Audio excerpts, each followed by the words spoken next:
Hey,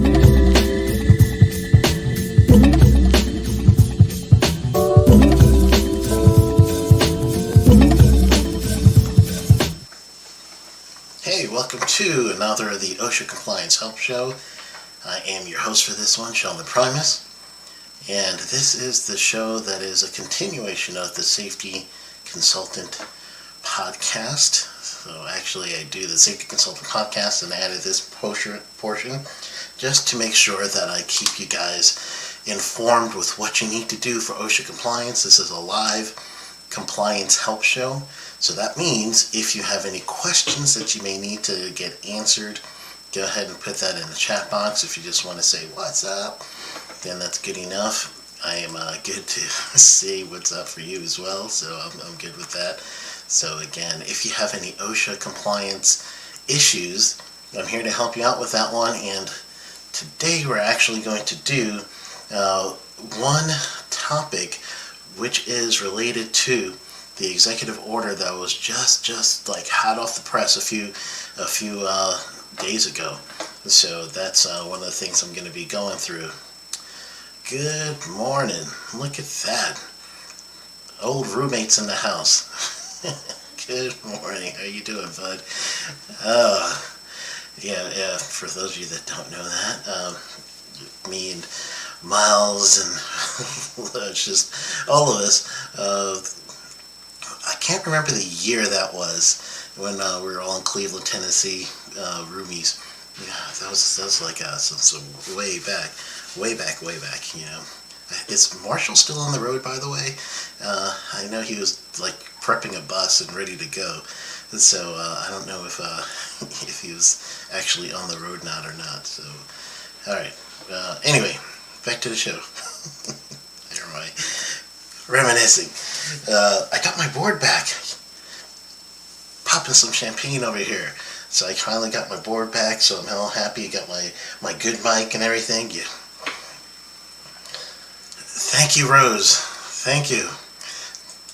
So is that 91? Oh man, that is some time. Not bad. Good morning. Expensive Grand Piano in the back, don't I wish. Internet consultants made that kind of money. Yes, Carlos, we are packing it in with our virtual screen money. That's what we got right now, the virtual screen money. So Carl's hanging out with me. Cool, thank you. And again, this is OSHA Compliance Help Show. If you have any OSHA Compliance Help questions, I'm going to help you with this one live. The main part of the show, though, is what I'm going to do is I'm truly going to go through what that executive order means and what that executive order means specifically, not only to OSHA, but to you. So I'm going to put in the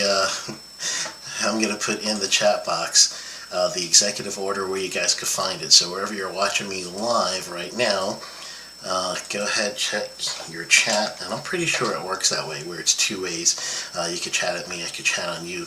So I'm going to put this in the chat. If you're watching me on any of the social media, because we're on 4 Facebook channels, we're on 2 YouTube channels, and on LinkedIn, I can't see likes and hearts and everything like that, applauses. I can't see that. However, I can see if you write something in the chat, if it's brief, like, hey, good job, or whatever, or, you suck, man, boo, any of that stuff. I can see that, but I can't see that. I can see the chat, but I can't see any of the spontaneous comments. So those are the things I cannot see.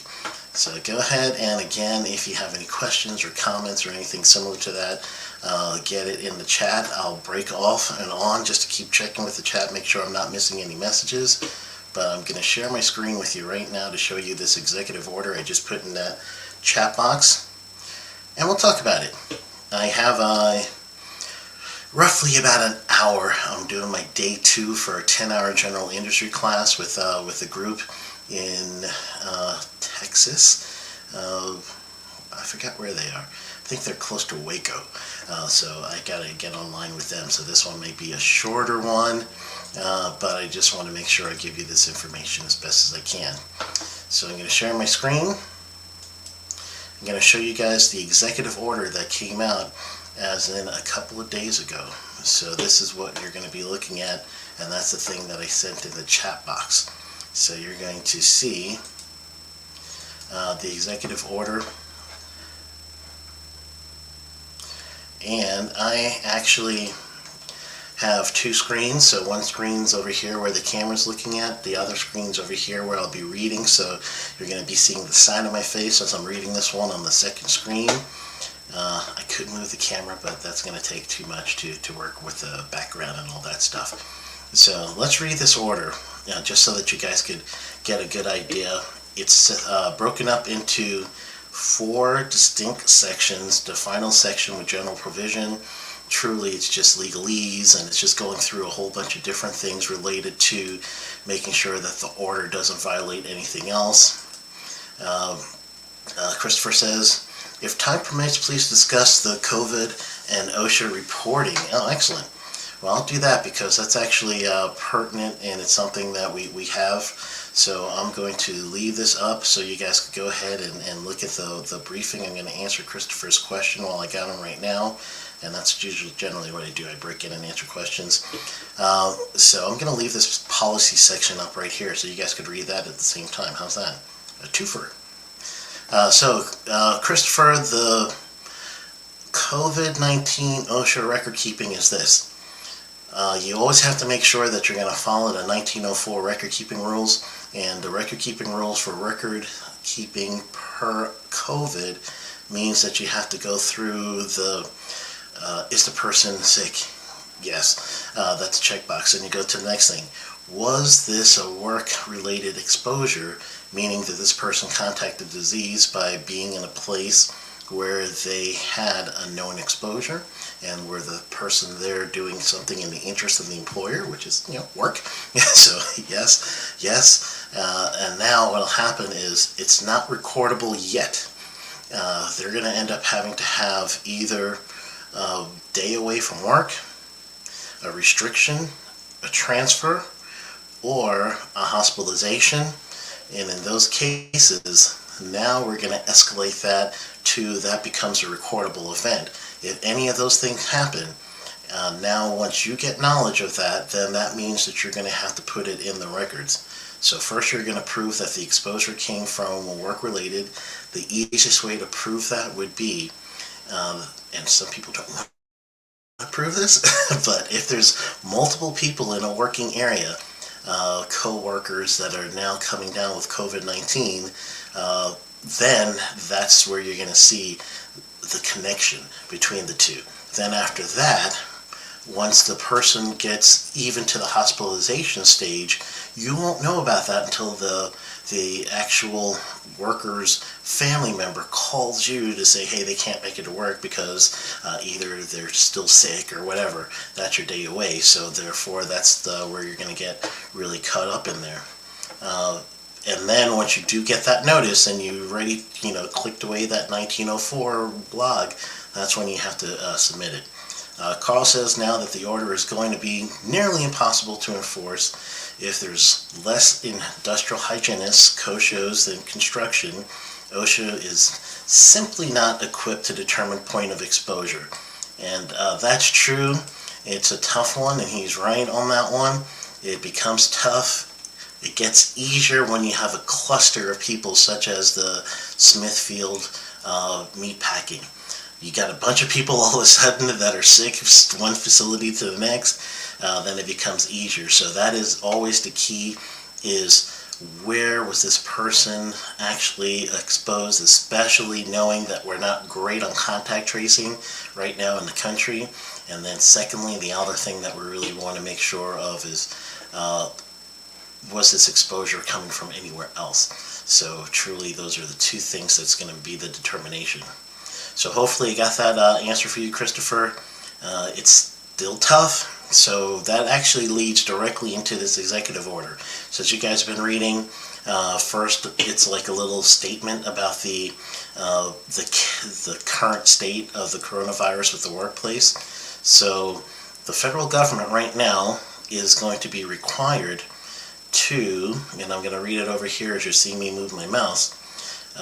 So the federal government must take swift action to reduce the risk that workers may contract COVID-19 in the workplace that will require issuing science-based guidance to help keep workers safe from COVID-19 exposure, including with respects to mask wearing, partnering with state and local governments to better protect public employees, enforcing worker health and safety requirements, and pushing for additional resources to help employer protection. So that's pretty much the scope. That's really what you're looking for.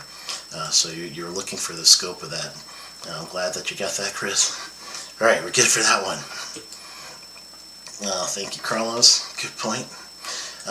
So once you actually see this scope portion of section 1, then the next section here is the real important thing. That means you're going to see some quick action from OSHA and federal OSHA. Once they act, the state has 6 months to adopt it, but the rate that this is going, it's probably going to be where states are going to want to adopt this sooner, and those are the state plan states. But everybody that's under federal OSHA, which is basically half the country has federal OSHA jurisdiction, which covers private sector only, not public sector, and then the other half has state plans where private and public sectors are covered one way or the other. Sometimes it's a split where federal OSHA will cover the private sector and the state plans will cover the public sector, or you have some states that take charge over both public and private sectors. So section 2 here of this executive order is just saying that that OSHA shall, and it says within 2 weeks of the date of this. So this thing came out on January 21st. So we're in week 1 right now.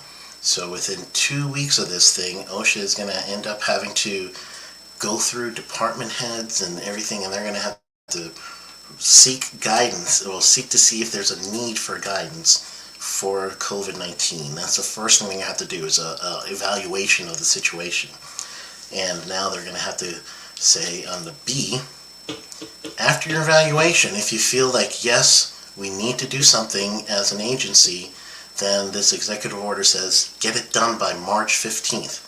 So now we're saying, yes, we need to have a actual emergency standard.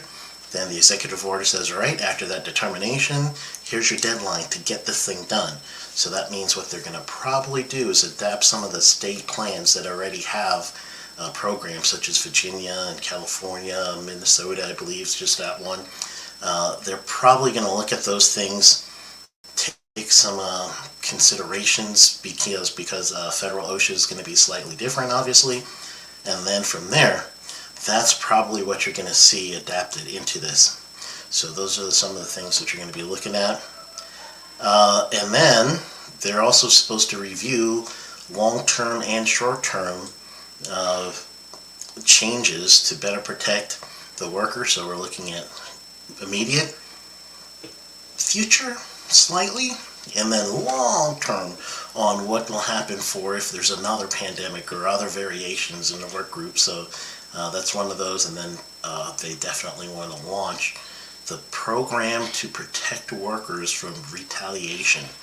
This is a big one because workers have definitely been retaliated against in some agencies and some companies because of the way that they've been responding to their employer about COVID-19. There's people just been told, hey, shut up, go back to work. And that's what they're stuck with. And in those cases, I was just trying to say, let's go ahead and bolster up the 11C whistleblower laws a little bit more. And that's what the engagement is. E is just saying that in this section over here, they're looking to protect workers who are like me. I'm in Florida, and like if you look at the map of the state with state plans versus no state plans, it's like in the center of the country is no state plans. So what this E part is just saying is there should be some sort of campaign to include the people who have been left out of the conversation of working conditions and COVID protection. And of course, when I'm saying COVID, I'm saying the virus that causes COVID-19, which is SARS coronavirus 2. But this executive order right here in the part 3, then that's really what that one's talking about. Retaliation part, we're seeing from Carl is where the teeth are, meaning the teeth of the regulation, I would imagine, and that's going to be pretty much proving the retaliation is really what that's going to boil down to. And then if you can prove it, then there is some whistleblower protection for the worker after that part. So the campaign, of course, is going to have to engage labor unions, community organizations, everybody is what they're looking for to have that engagement. And then the third section, there's 4 sections. The third section is reaching out to the state plans, making sure that they're going to have the coverage that they need and also the authority that they need. And then there's a little wording in here that I've never seen before in OSHA. So I'm going to scroll down a little bit. There's 2 things I've never seen before. One is the coordination that they're looking for health department, agriculture, mining, which is MSHA. All those areas are looking to get that on, get everybody on the same page for protection, which is good. I haven't really seen an executive order that's going to cover that. And then the other thing that they're going to say here, and this is for that little section that I mentioned before about the public sector workers that are not protected, and I'm going to kind of scroll up for you. Carl says it allows for workers to file for unemployment if they feel that the workplace is unsafe, and that is also a Department of Labor issue. So OSHA being part of the Department of Labor, they are going to always think about that stuff for filing for unemployment, but the executive order is for specifically making sure that COVID-19, not only evaluation of a program, but then what are we going to do after?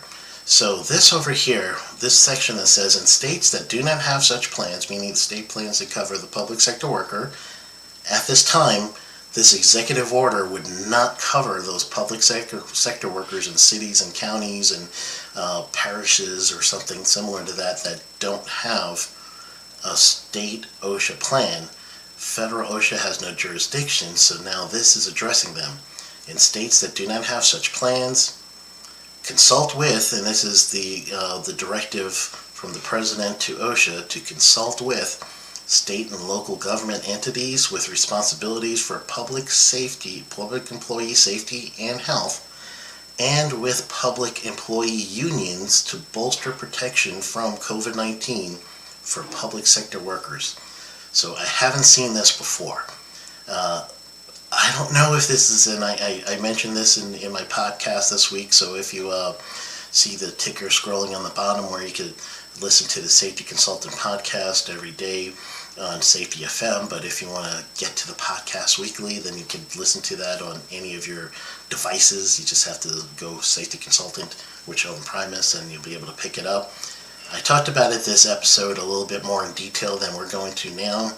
However, I actually think this might be a catalyst to change in the Occupational Safety and Health Act.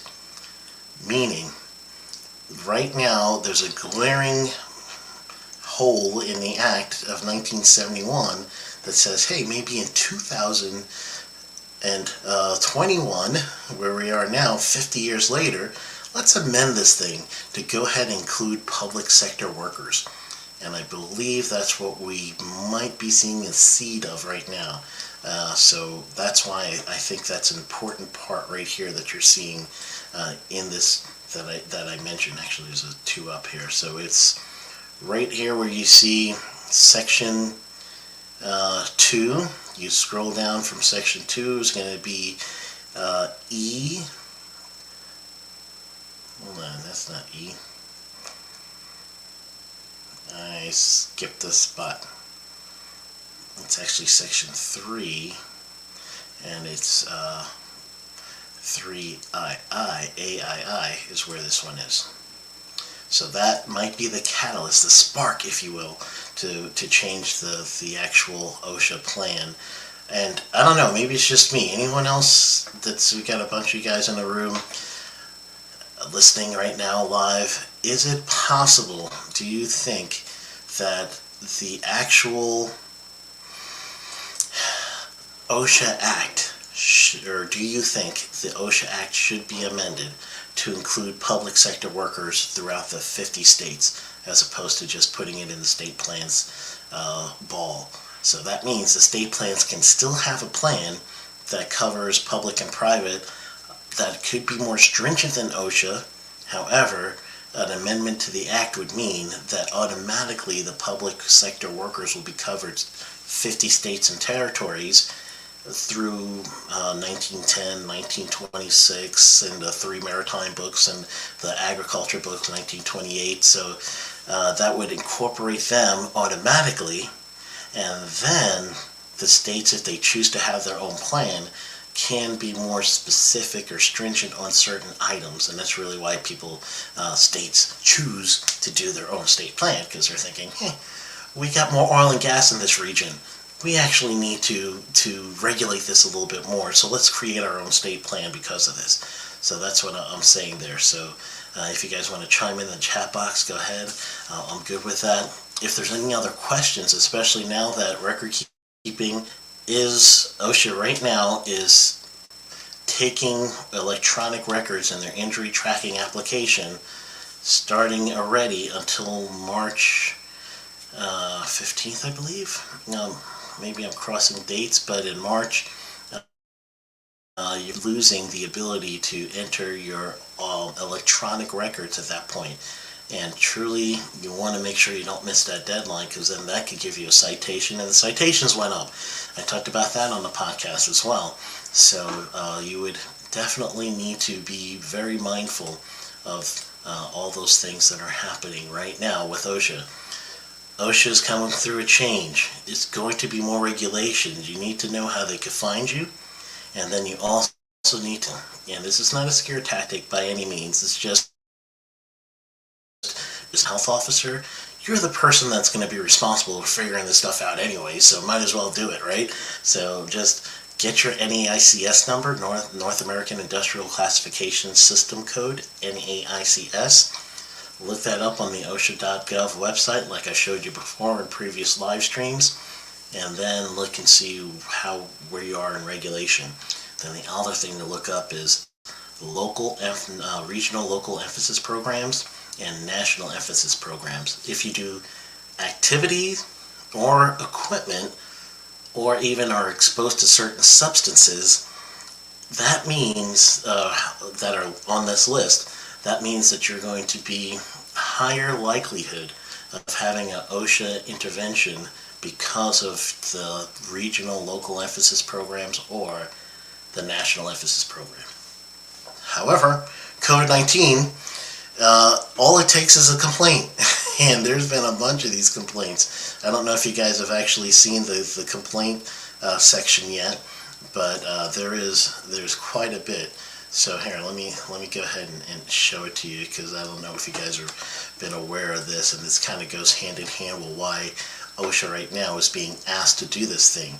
So I'm going to put in the chat box the COVID-19 data, and check the chat box, the same one that you've been sending me messages. I'm going to reply right now to you. This data, it's pretty amazing to me that this is the sheer number of complaints that are coming out to OSHA. So the thing that I just shared, I'm going to share my screen so you guys can see it. So check the chat. You could click on the link. But here's the page.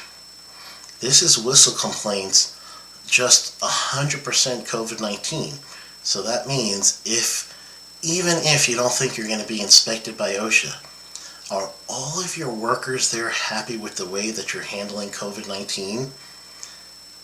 Is it possible that somebody that you're working with right now is getting fed up with the way that the activities are at the workplace, and they're this close to calling OSHA? So right now, the administration is going to be, part of the executive order is to review what actions OSHA has done already, and then what are they going to do next to make sure that they're taking care of these complaints. And that's why they have that little whistleblower warning in there. So as you're looking at this page, and I got just, right here as of 125, which was yesterday, 4,579 number of complaints. 24 of that number is new. Pending, they say 26th. Screened and referred to state plans, meaning OSHA is saying we're getting all this information. It's not just federal OSHA's jurisdiction. There's some jurisdiction here for other states. We're getting rid of this thing ASAP. We're throwing it to the states. We don't want to deal with this. So 945 of those is being thrown to the states. Screened and administratively closed, meaning OSHA sent a letter to this organization and said, hey, tell us what you're going to do. And if it's sufficient enough and OSHA feels like it's comprehensive enough, then they're going to close this thing out themselves administratively, and that's going to be 2,400 of those. And then docked for investigation is 1,100, so there's still a bunch that are docked for investigation. And then docked and completed is 547, so that means the workload right now is 1,100. Is of these complaints out of the 4,500. So that means, it is easy for you to see that OSHA is still, especially now with this executive order, they might come out to more and more facilities in order to do some sort of inspection. And that inspection is going to look like the CDC guidance and OSHA together that they came out with beginning of the pandemic. Chances are they're going to start going through those guidances and they're going to say, okay, are you following CDC's guidance? Are you following CDC's guidance? Are you following our guidance that we did jointly with CDC? And then they'll go through that list, and there's a bunch of information that OSHA has that you could use to make sure that you follow along. Alright, so that is what I got today. So I'm not too sure if there's anything else that you guys want me to cover. If you want me to cover anything, just go ahead and put it in the chat box. I'll get it real quick. I'll even stop my outro music to catch you. I want to thank everyone for coming in contact with me. So it's nice seeing Miles, and hopefully Lee is going to be around, and everybody else in the Fraser household. Anyway, thank you all for the time. And I'm going to get ready for my 10-hour class, because I'm teaching a 10-hour class in an hour. So I need to get myself together. So, alright, have a great rest of your day. Don't forget to check the podcast. Christopher, I'm glad that you had a good time.